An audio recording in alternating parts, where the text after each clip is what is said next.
Hey everybody, how's it going out there? This is Fina, the Waifu Satyr, bringing you another Crusader guide, this time featuring the Fist of the Heavens build for T16 content and speed G-Rifts. So if you want an efficient jack-of-all-trades build for Rifts, bounties, and speed G-Rift 100s or so, this is going to do it for you. So starting with the gear, you'll need 5 pieces of the Aegis of Valor set. Without belaboring it, I'll just quickly go over the set bonuses. For the 2, 4, and 6 set bonuses, it'll give you damage, resource, damage reduction, and even more damage. You'll also need 2 pieces of the Captain Crimson set. This will give you cooldown reduction, resource cost reduction, damage, and damage reduction. The Endless Walk set, the Amulet and Ring combo, damage and damage reduction. Very redundant, right? Moving on, you'll probably want the Norvald's Fervor for mobility and damage. I also don't leave home without the Nemesis Bracers for progression, but it's really up to you what you want to use in the bracer slot. And as for the other ring, I don't have anything equipped, you'll notice. And that means you can use whatever you want. So for T16 content, I recommend using the Avarice Band for gold. And gold is really important, so you want that. You don't really need too much damage for T16, so that's the reasoning behind it. If you're doing speed G-Rifts, it's really up to you. I recommend the Stone of Jordan or the Convention of Elements, but you can really use anything of your choosing. So just find something that suits your needs, right? So if you're really squishy, Unity is probably really nice for you.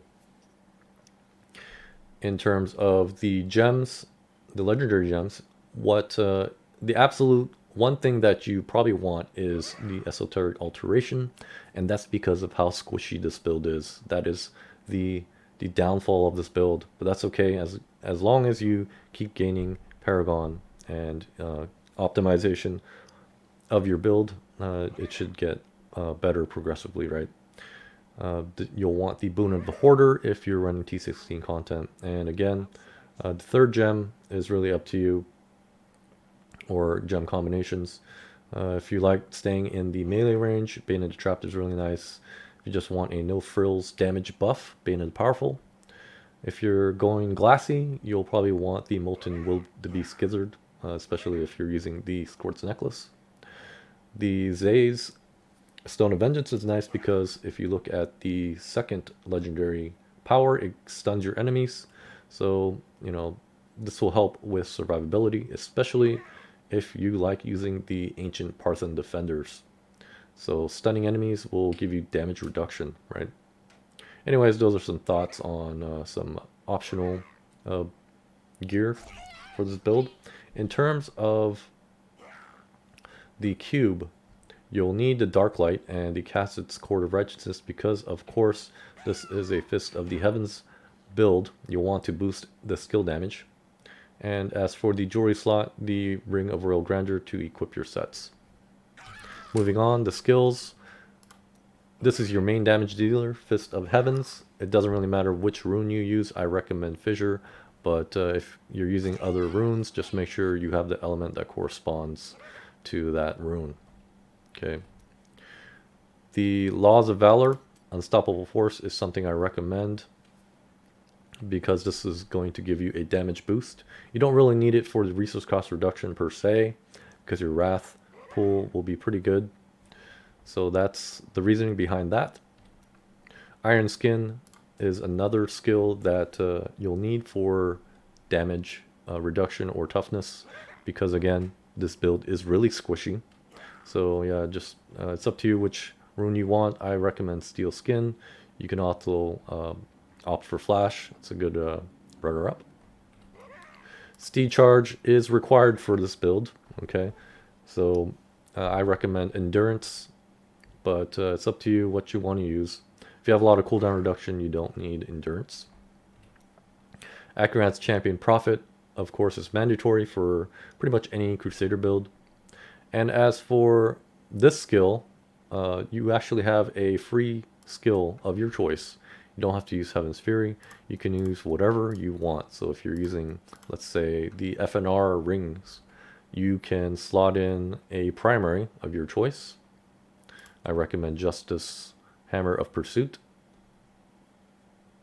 And if you need more damage per se, let's say you want go with Shield Glare, the Divine Verdict rune is pretty nice. But anyways, yeah, you have options here. Just play around, see what you need for your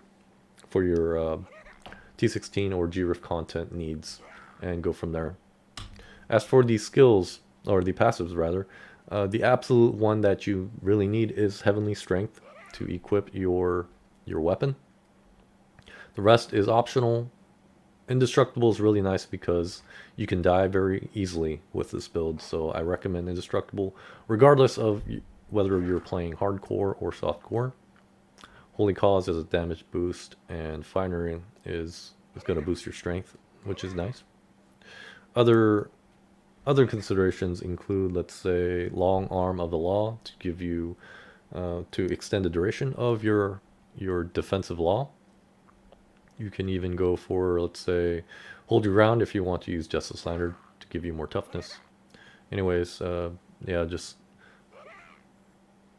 these are some recommendations that I have. It's not required, but just know that Heavenly Strength is the one that you really need.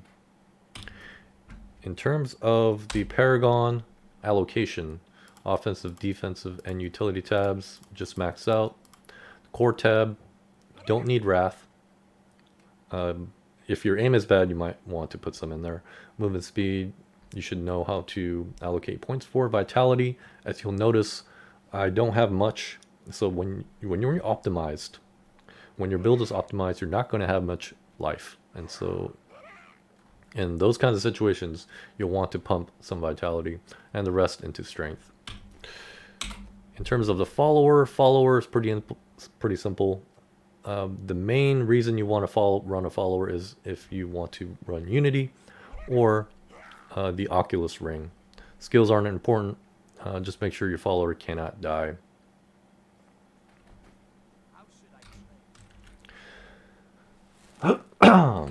In light of optimization, I'm not going to go too deeply into this, but you'll want Fist of the Heavens damage on your helmet, your boots, and your shield if you can get it. And so that is the priority. The cooldown reduction is, of course, mandatory for any of your item slots, right? Resource cost reduction is really nice. Attack speed is nice. Of course, damage via critical hit damage and critical hit chance, but you guys are already familiar with that. So basically what you want to do is use your shotgun push gear, right? And then go from there. So if you have any backup gear, that's when you want to think about optimizing. And of course you'll want a corresponding element, right? So on your amulet and your bracer slot. Of course, if you're using Storm Jordan, that doesn't really matter. Just make sure they all match up. In terms of the different variations in setup, so what I just showed you is a T16 setup. This one uses, of course, the Avarice Band that I mentioned earlier. So this is probably what you want for rifts and bounties. And the skills don't really change. You can also use the Endless Walk set for G-Rifts, as I mentioned. So again, I recommend Stone of Jordan. Skills are the same, of course. But if you don't like the Endless Walk set, you like the Bastions of Will set, the FNR, Focus and Restraint, you can use that instead. That is your choice. I recommend pairing it with the Flavor of Time or even the Squirt's Necklace, but just know that this is really glassy, this setup, and you're going to want the Molten Wildegy Gizzard gem to give you a shield. And pairing the pairing that up with the Laws of Hope law to give you another shield, right? The only problem with this build is that it's not as straightforward as the build that I'm showing you, and so you're going to have to cast your primary, and so basically there's a setup time. Not only that, it's dangerous and you're playing at a distance, so I don't really recommend it, but you know, the option is there. And of course, you see a lot of empty slots here. Just kind of experiment, you know, see what works for you. You don't even have to use the Norvald's Fervor set. You can just, you know, let's say you want high uptime on Accurate Champion. You can slot in, or equip the Messerschmitt's Reaver, cube the Darklight, and then just use a shield of your choice. And of course, your jewelry slots are, you know, just experiment, see what combinations work for you. And again, the bracer slot doesn't really matter all that much, but I find that Nemesis bracers are really nice. In terms of play style, it's really simple. You're basically alternating between your steed charge and your attacks. So steed charge, attack, steed charge, attack, steed charge, attack. And of course you'll want to pop your defensive skills in between. So, you know, if you're about to die, it's probably kind of too late to pop your skills, because again, this is a squishy build, so kind of anticipate when you need it, right? And so kind of alternate between these skills when you need them, right? Don't just use them because they're available. So that is pretty much it for the playstyle, okay? Let me show you a G-Rift video to demonstrate how this build actually works.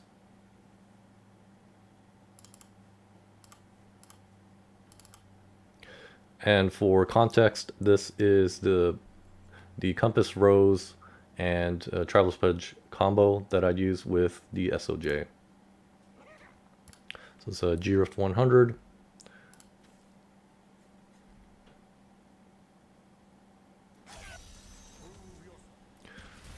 So one thing to note is that you're really vulnerable right when you get into a G-Rift, so just keep that in mind. So just back off when you need to. So again, you're alternating between steed charge and attacks, and your defensive skills when you need them. So what's really nice about this build is the mobility and damage.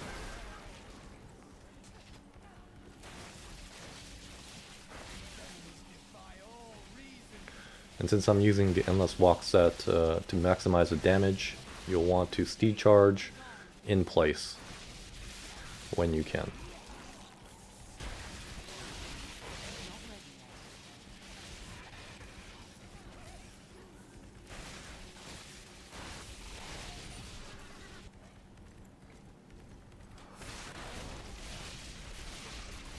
And again, anticipate when you'll need your defensive skills. Don't just pop them when you need them, because it might be too late.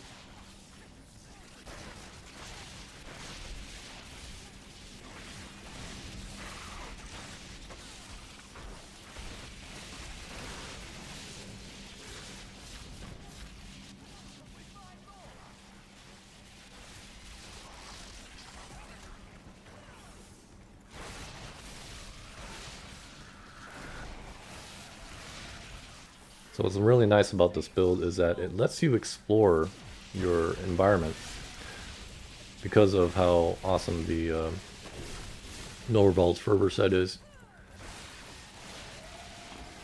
So it gives you a cooldown reduction on your steed charge, and so what that means is you have perma steed charge in a lot of situations.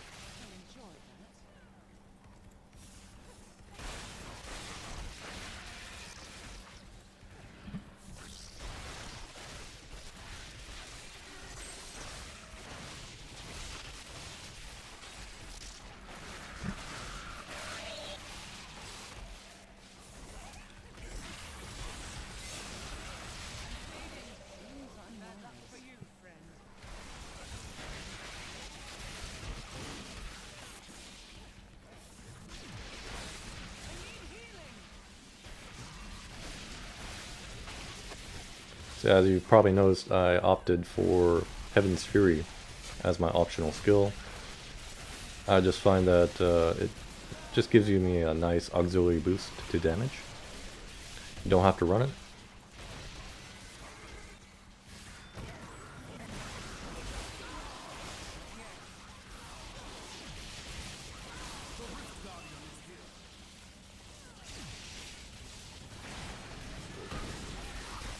And of course, just stand in place near the RG when you're attacking, at least for the setup that I used. So that was pretty much it. This was a slightly over 3 minutes in length, so not bad. Depending on how optimized your gear and your Paragon, you might have to run like something like GRIF 90s. If you're high Paragon, maybe like GRIF 105s, 110. So yeah, 3 minutes. So I wanted to keep this build guide relatively short. My videos are usually long, so I wanted to change it up. Anyways, that was the video, guys. I hope you try this build out if you have not already. It's really efficient and fun. And so I apologize for releasing this video so late into the season, but hey, why not? Anyways, this was Fina, the Waifu Satyr. Have a great day, guys. See you next time.